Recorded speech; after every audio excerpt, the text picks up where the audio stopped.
Confession, summer months at my gym were usually Death Valley. We usually lost money and we had to climb out of the hole for the rest of the year. It was brutal. My guest today posted huge revenue in June, his best month of the year. He's going to tell you how he did it so you can avoid the summer slump in 2025. Welcome to Run a Profitable Gym. I'm your host, Mike Warkentin. Please hit subscribe wherever you are watching or listening with my thanks. Stan Skolfield runs Skolfield Sports Performance in Maine. He landed on our leaderboard for June revenue. That leaderboard runs from $63,000 to $90,000. These are huge numbers in summer months. We're going to dig into one of those numbers today with Stan. Welcome, Stan. How are you? Hey, great to be here. Thanks for having me on. I wish I had spoken to you in 2009. You probably would have saved me, I don't know, $200,000, something like that. What we're going to do is even better. I'm going to speak to you today, and you're going to help all the listeners save that money and have a better year in 2025. You ready to roll? Sounds good. Let's go. All right. So June, I want to dig into that number first. Huge revenue number when many other gyms are struggling to break even. How did you do this? So I think before we kind of go into that, it's important to know that, in the world of sports performance and training the youth market, our revenue cycle is different than your normal gym revenue cycle. Whereas like January, February, March, you guys are going gangbusters. For us, that's our June. So like June, July, August are our biggest months of the year. And the reason for that, like all the kids are out of school, college kids are home, kids are out of school, and they've got a lot more free time, right? But then you hit September, October, and all the kids are back in school and everybody plays a fall sport, right? Everybody plays field hockey, soccer, football, cross country, golf. Then, so you go through that for September, October, then November, those sports start to let up. Athletes begin to kind of creep in. And now, like, not as many kids play a winter sport. Or if they do play winter sports, you look at like hockey, like much more conducive to strength and conditioning.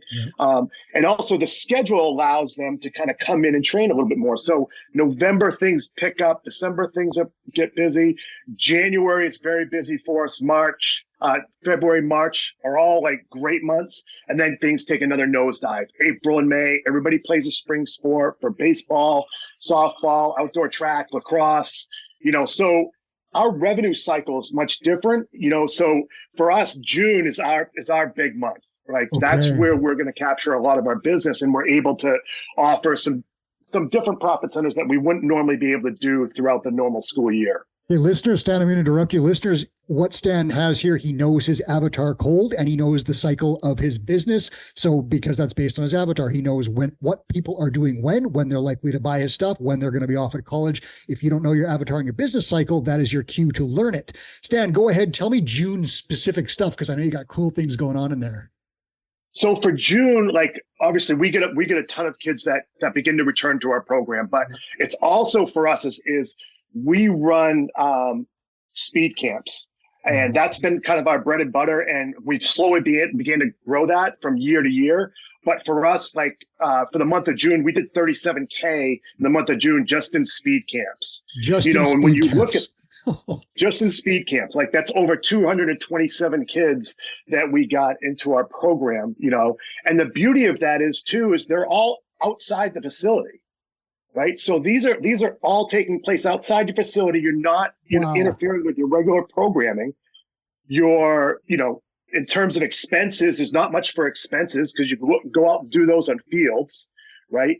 And there's so many benefits to doing that. But it's a very easy way to, not only boost your revenue, right, but also gain a ton of exposure for your facility, right? So now I'm able to kind of go outside that normal 10 to 15 minute market, from where we are, to go and expand that out to 20 to 30 minutes outside that, expose kids to our program, what we do, expose parents to our program, expose coaches to our program. So now that's like our low barrier offer, so they get with us for like 8 weeks. And then you leave a breadcrumb trail at the end about, hey, here's how to kind of get involved in our program down the line. Okay, so you've got basically a low barrier offer that kicks in about well over $30,000 in revenue for you in June, and it feeds your main programs for the rest of the year. That's incredible. I'm going to guess that you are somehow connected to an Italian javelin thrower named. Do you want to say his name? Yeah. So yes, Bill Parisi, and There's a we've guy. been, yeah, I've been associated with the Parisi Speed School for over 15 years. Yeah. And part of that, and being part of that process, like that's our bread and butter. Like, and the important thing about running a speed camp, it's just like anything else in your programs. It can't just be something you kind of throw together and just show up one day, throw some cones out and away you go. Mm-hmm. It's got to be a systemized approach to what you're doing, right? So that, and it's something different each time, or everything's kind of a progression that builds off it. And that's all stuff we do within the program. But you've got to be able to have your staff. It's just like any other SOP. Like, here's what we're doing day 1 of camp, all the way through day 18 of the camp, from start to finish, not only from the training side, but also education and getting them indoctrinated into the like our social media culture, as well as, hey, here's how to find us at the end. Wow. Okay. So listeners, I've had Bill Parisi on this show. I'll put a link in the show notes for you to that one so you can see what he's all about. Bill is also a speaker at the Two Brain Summit this year, and I chatted with him there. He's a great guy, fired up, and he's very good at getting kids, youths, and even professional athletes to move really, really fast. If it's something you're interested in, check that out, Parisi Speed School. Stan, give me the 60-second summary of your business. You've covered some of the stuff, but let me know what you're doing in that place. Like, how much space have you got? Who do you serve adults? Like, what have you got going on there? So Skolfield Sports Performance, we're a comprehensive sports performance facility. So what I mean by that is we do a little bit of everything from strength, speed, power, agility, mobility, flexibility, injury prevention, and nutrition, right? We serve athletes 8 years old on up. I would say our primary demographic is 13 to 18. We have a very, very small adult following, and that's primarily, we've launched some stuff that hasn't quite gone taken off the way I want, but I also don't put a ton of effort into it. So our facility's 10,000 square feet. I've got a 4-lane, 50-yard track. I've seen it. It looks great. Yeah, it's an ideal space. 25-yard turf field and then a weight room to kind of go along with it. Okay, it looks beauty. Like I love I looked up online some of the pictures, and listeners, you can do the same thing. But it looks great. I love how you've got some stools right around the side where you can actually have people can watch what's going on there, and that's kind of a cool thing for it. I even saw a foosball table in there, if I wasn't mistaken. Is that there? Is that right? Yeah, we did have a foosball table in there. We did take it out. Right. We've had ping pong, but we end up, as you evolve, I end up kind of turning that room into something a little bit different. That's more of like our sales room instead of versus kind of like a athlete lounge. Yeah. And that's an interesting one too, because Chris has talked about on the show that certain areas of your business, and I made this mistake. I had a great big lounge and it was 1,000 square feet. It was never full. And then towards the late stages of my ownership of that in that building, we turned it into a personal training studio and ran yoga out of it. So that's an interesting thing. Listeners, like what are you using your space for? Are you getting a return on it? There's another one you can look at. So you have, how many coaches have you got? I've got 7 right now. Full-time? Not all are full-time. A lot of them are kind of part-time coaches. In the fall, I'll pare down to 4. Okay. Right. And then as the volume picks up, I'll pick up coaches as well. Okay. And then if we're talking revenue streams, is it fair to say like kids revenue is like 90% or something like that? Or what have you got for a general breakdown? So how our kind of breakdown, kids makes up, probably 95% of our revenue. Okay. But if you really look at it, so our on-ramp program, which is kind of really our one-on-one program, that kind of breaks down to about 20% of our revenue. Yep. Semi-private is closer to like 55, 60% of our revenue. And then we done classes, and our classes are really for the 8 to 12-year-old demographic. It ends up being about 10%. Yeah. We do a little bit of remote training, a little bit of retail, and then team training and speed camps ends up making up, overall about 10% of our annual revenue. Okay. So that, listeners, is a really interesting breakdown. You guys should take note of that. When you have you said on-ramps or one-on-one, semi-private, is that like a, 2 to 3 to 4, or what's the numbers in there? So it's up to 5, anywhere from 2 to 5 athletes. And we're a little bit different. So it's in just how we do things. So we're more higher ticket.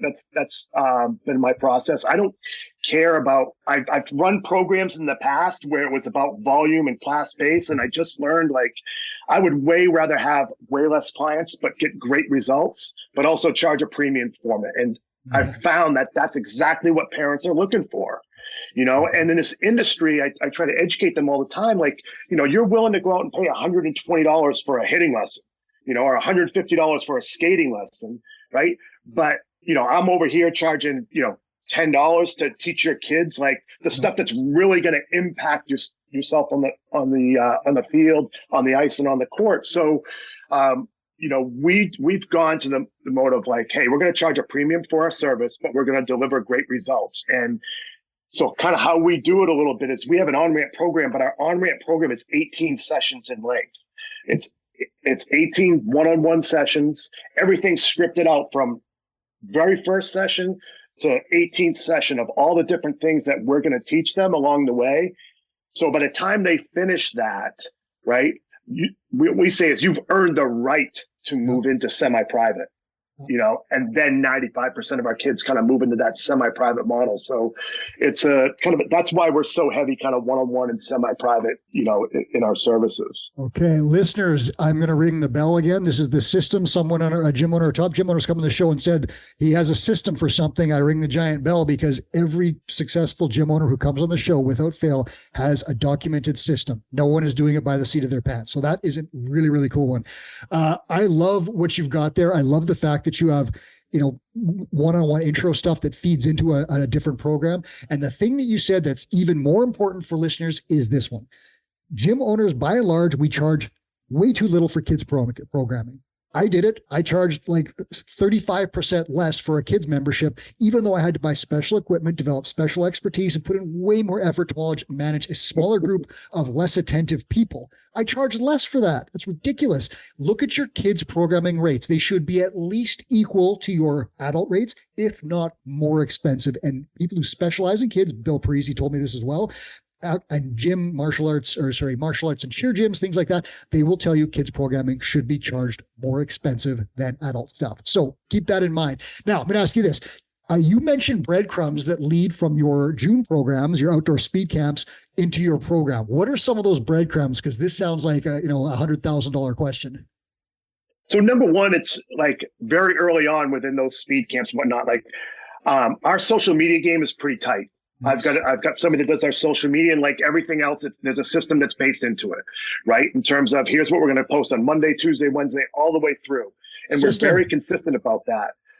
But most importantly, you're celebrating your clients within that, because kids want to see themselves, right? Like kids are the biggest consumers of social media, right? So getting them involved in our social media platforms is number one. So now they always know where to find us, right? And then having funnels, obviously following John Franklin's recipe of, sell by chat. Like I have my social media person on top of that as well. Nice.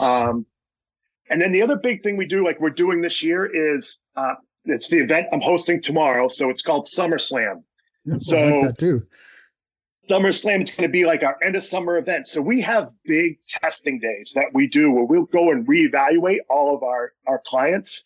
So it's their opportunity to retest in like the 40-yard dash, the 5-10-5, vertical jump, chin up. So we're inviting, all the kids from our camps, all our current clients, their friends, any coaches that want to come by. So they'll come in here. We bring them through a whole warm up, bring them through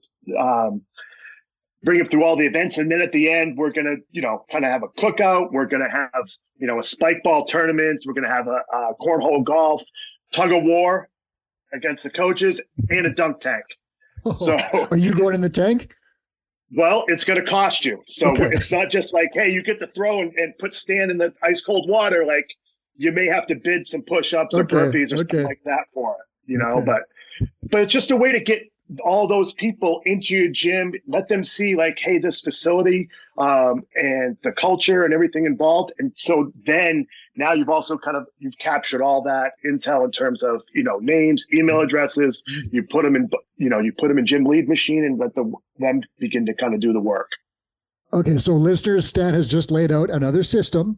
This is his funnel of how he gets people into his business. And it involves a strong social media game, which is essential, especially with his market, because these kids are on social media. He's got sell by chat working. He's got events that get people into the gym and trading their information for whatever it is, whether it's a chance to dunk him in a tank or not.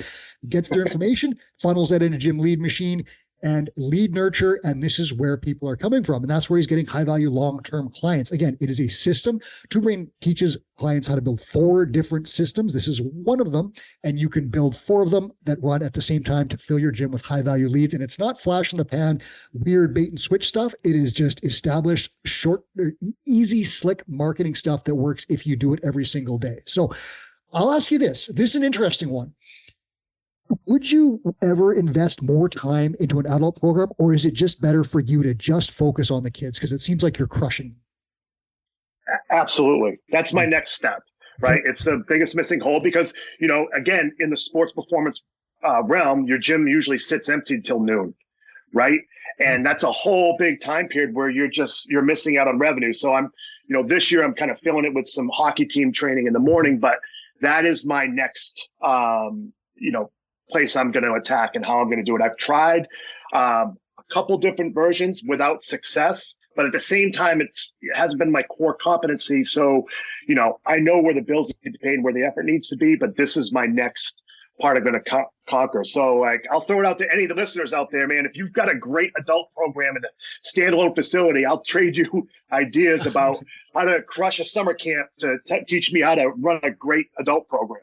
There you go. There's an open offer from Stan. I was curious to see what you would answer that, because I've talked to some gym owners that have said, hey, would you expand into this obvious market? And they're like, no, I just want to focus on this. But for you, you've identified in your facility a space that could be filled. And the cool part is you've got all these kids running around. Their parents are there too. So I'm sure you've got a target market laid out where you just need to figure out how to get these parents in, correct? Right. And it's more about the programming and my goal is just like, hey, I want to get them into that morning area and just filling that time period, getting some revenue generated during those off periods where it's so quiet. I'm just throwing this out off the top of my head. Could you ever do like a 55 plus program for retirees in there, like a Legends program? That's where I filled my 10 a.m. slot with. That's absolutely. And yeah. When I went to the Two Brain Summit, I paid close attention to, I forget the presenter's name. All right, how's he doing it? And, I took copious notes and said, hey, this is like an avenue that I could definitely attack. Yeah, because we just did general CrossFit and group training, and we struggled to fill that same time slot. I couldn't get adults in there because they were all working. I could get like 3 or 4 realtors from time to time, but that was it. Those flexible schedule people. When I got Legends people, so retirees, that's where I filled that spot. So I'm curious. I want to talk to you in a year and see what you've done with your space there, but we'll circle back on that. Tell me about this. Gross revenue. How has it improved over time for you? Has it been like a steady climb to the level that you're at, or have you had, peaks and valleys, or how has it gone over the last 5 years or so? It's been a steady climb. I will say there's 2 big jumps that kind of occurred. One was, actually when I joined Two Brain, right? And learned so much, like the processes like that we put in place. Jolene Bingham is our mentor. She's fantastic and really got us straightened out a lot in terms of like billing structure and program offerings. But so that was the first big jump for us in terms of revenue. The second one was actually been this year, basically from like April on. And a couple things have happened during that time period. And when I talk about like jumps, like this April, we had a 70% jump in revenue over last year. And May was like 30. June was July, actually, this past month was another 50%. But I think it's hard to pinpoint exactly what it is. But I think part of it is like the cumulative effect of all the work that you do in the background to try to grow by putting all the process in place that Two Brain recommends. But also, like, I hired a training director to take my place in terms of just servicing all things related to training. And he actually began to do all the evaluations for us. And the evaluation for us is our sale. So getting me out of doing that was the last big hurdle where I could begin to kind of really focus on like that opportunities pipeline or the sales journey, and being able to like put a lot more focus there. And I think that's been a big jump for us, as well as the other big thing we focus on is retention. As I said, you lose big numbers, it come, like I said, you get to September and you have this booming summer, and then you're like, man, I hope that all these kids kind of come back in November. But what I've begun to do is twofold. Is one, educate the staff about like, okay, so we're a month away from, fall sports starting up. Here's what you need to do. You need to go approach your clientele. Here's what you need to say. Hey, you've got preseason coming up. I've got some really exciting ideas about what your program's going to look like. Here's what we're going to do in September. Here's what we're going to do in October. So now it begins to get in their head that like the programming is not the same. It's different, right? But it's a foregone conclusion that you're going to continue to train versus just that idea of, well, now I've got sports, which is going to compete with my training time. So therefore I got to drop the training. And it's like, no, you look at like high-end athletes if your goal is to get into college program or above, like you're going to have to train year round. So you might as well begin to kind of instill those habits now. So providing that education to the staff and making that, more purposeful has had a big change. I mean, just this year alone, like April, we were between new sales and retaining clients, we're able to grow by 30 people over the month of April. Now, if you add that in with like a good arm, like that's going to have a pretty good effect on your bottom line. Wow. Listeners, retention, repeat sales, and referrals do not just happen. You must make them happen. Stan took himself out of a role that was taking up a lot of his time and has more time to focus on these kinds of things and make them happen. That is staff education to get clients to rebuy and re-up when their terms are up or when they have to go off to school and come back or whatever it is. All of this doesn't happen without planning. Again, that's a system, and that's something you can put in place if you have the time to build those systems. If you're cleaning your own toilet and coaching your own classes, you may not have that time. So you got to start thinking about where can I offload? It's called the value ladder. Where can I offload lower value jobs to buy back the time to grow my business? Stan offloaded a really important job, which is that evaluation sales process, so that he could do something even more important. And you can do the same thing. Wherever you're at, start at the bottom with cleaning, work your way up to those levels. I'm going to ask you this. Are there any metrics that you're working on improving in the next quarter? What's on your mind right now? So what's on my mind right now is obviously like retention for the fall. Yep, right? That's number one. That's the biggie. Two is obviously grow adult program, like being able to put some thought into like, hey, what is it that we're going to do? Those are my two as it relates to what I'm looking at for the fall. I mean, obviously leg, is the biggie, and if I can continue to just have that, not as big of a pitfall in September and October, that will play huge dividends, to our end of year numbers. I like it. And again, that's that cyclical nature of your business. There's nothing you can do when a kid finishes off summer break and heads back to their fall sports thing that's going to take up all their time. They only have so many hours in the day. They're not going to be training with you. How do you feel that? What do you do? So this is the lesson for you is look at your business. And we talked about this at the beginning. What is your business cycle? And can you make changes, or can you put in additional revenue streams to shore things up? And that's what I should have done. So what I should have done back in the day when we started with June, July, August was Death Valley, as I said in the intro. I should have put in some kids sports performance programs, maybe an outdoor camp, something like that towards the end of my time in a physical space. We did that. It helped a ton. Chris Cooper had the same thing. I believe he said August 2008 was the worst revenue month in the history of his gym. He couldn't pay the rent. He couldn't pay himself. It was brutal. He made a vow that he would fix it in 2009, and he did it predominantly with kids sports performance camps. Now, that's not saying that's the only thing you can do. You could do nutrition program. You could do more PT. You could do all sorts of other stuff, but you can add additional revenue streams. And Chris has always been clear, don't add every single revenue stream under the sun. Add the ones that you can focus on and capitalize on, and do not kneecap your main revenue stream. So when Stan is talking about adding an adult program, it's not the expense of a kids program. It's in addition to that kids program. Gym owners out there are listening right now, and I think I have an obvious answer, but I'm going to ask you for details based on what you say. How would you help them add $2,000 to next June's revenue? What would you recommend? What's your exact plan? So, I mean, it shouldn't come as any big surprise that adding some sort of youth programming, right? Whether it's in the form of speed camps, right? Or whether it's in the form of like some sort of youth, membership program, and you begin running classes for them. And again, if not to pitch anything, but like the Parisi Speed School, like we have that model laid out, right? And it's play, really right? a turnkey model, right? Yeah, play by play. here's what you do. And literally from session number 1 to session number, 12 for a summer camp. I mean, it's easy revenue, and the back end of it will help your business on the back end. And do you get ROI, clear ROI on that? Do you get clear ROI on the Breezy Speed School? Oh, absolutely. I mean, it's there you go. Pennies compared to like the ROI. Would you say the same thing about Two Brain Rentership? Does that do the same thing for you with ROI? Hands down. Like those two right there, what we pay for that, I mean, month after month, year after year, just what that has done for us has been exponential. But Two Brain in itself, I'm the best salesperson in the background, in terms of the people that and I've said this before, like, especially those in the sports performance industry, because it is tough. It's a niche business, and there are some people that are doing well with it, but there's no one really out there that's kind of like saying like, hey, here's the exact formula. You have to take kind of like, even in Two Brain, you have to take, hey, here are the principles, right? Here are the principles you need to follow, in order to run a successful gym.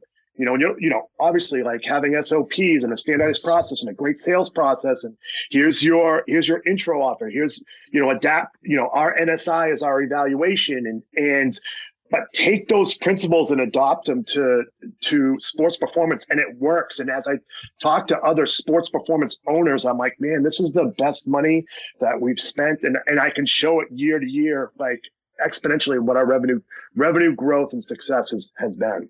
Oh, that's I love hearing stuff like that from gym owners. I'm going to put you on the spot. Let's do this. Let's help gym owners out there listening. Let's do this right now. What is the lowest drag summer, June, like a June sports camp that they could put together? Like, what would you put in there? How many sessions would it be? And what would you price it at? Let's give them an exact template that they could potentially use next June to make some money. What would it be? So what I would say is this is number one, like 2 days a week, right? So you're going to offer 2 days a week. It's going to be 1 hour in length. So 8 sessions, 8 hours. You got it. Yep. And you're going to, and we typically run like 8-week camp, so you're going to cover it. And we're going to charge anywhere from $12 to $15 per person for that camp, right? And again, your expenses are low, and then just script it out from start to finish. What are you going to do? Here's going to be your warm up. Here's, for us, it's like, hey, here's what we're covering today. Today, we're covering acceleration, the ability to reach maximum speed, the shortest time distance possible. We bring them through our warm up, which is a workout. Then here's some drills that we're going to reinforce: thigh high, toe up, body at 45 degrees. From there, we're going to bring it into a sports-specific application, right? For the next 15 minutes, maybe we'll do some 10 and 20-yard dashes, reinforcing that technique. And then we'll finish it off with some conditioning, right? Okay. Bing, bang, boom, done, run it, and, away you go. So if you ran that, let's say you ran it for, I think you said 8 weeks. Let's say we do it for 4 weeks, and we'll just give people basics. So 4 weeks, 8 sessions, and you're going to charge, you said about $15 per person, something like that? Going to charge about $15 per person. You just give an age demographic. I'll give you a little secret. One lesson I learned today. Here it comes. I ran 9 camps this year, right? One of which was brand new, and it was our highest producing camp. It's about servicing a demographic that doesn't get serviced. So football, historically, like, all the football, everybody goes after the football program, speed and conditioning with football. But the problem is all the football coaches, high school football coaches, they've already got their hands in those kids, and they run good programs with them.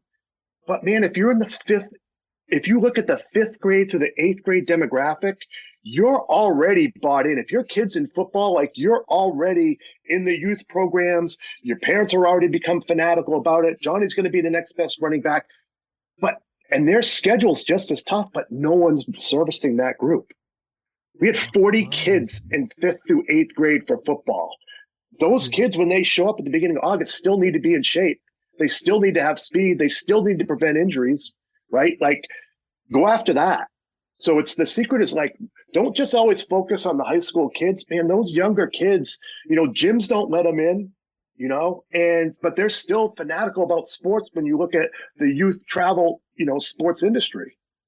So that latches on exactly what Chris has said in other spaces. He said, like, in certain areas, his town is big hockey camps and things like that, but no one was servicing, like, I think he said it was downhill skiers and figure skaters and other things like that. So look, listeners, in your local market, what's out there? What are kids doing who's not serving them, and can you fill that hole? What can you do to offer value for people in that space? I'm not going to pump you for any more information, Stan, because that is exactly the tip that people need as they head out the door. I'll just tell you, listeners, right now, put this stuff on your calendar and start working on it in January next year to launch in June. If you do that, you will avoid the summer slump. Stan, thank you so much for being so open, sharing your secrets, and helping gym owners avoid the problems that I went through. My pleasure. Thanks for having me on. It was my pleasure. And listeners, if you want to check out more, please follow Stan. Tell them where they can follow you on social media. What should they look for? So Instagram is Skolfield_sports. Facebook, obviously, is Skolfield Sports Performance. We also are on YouTube, Skolfield Performance. Nice. TikTok, same thing.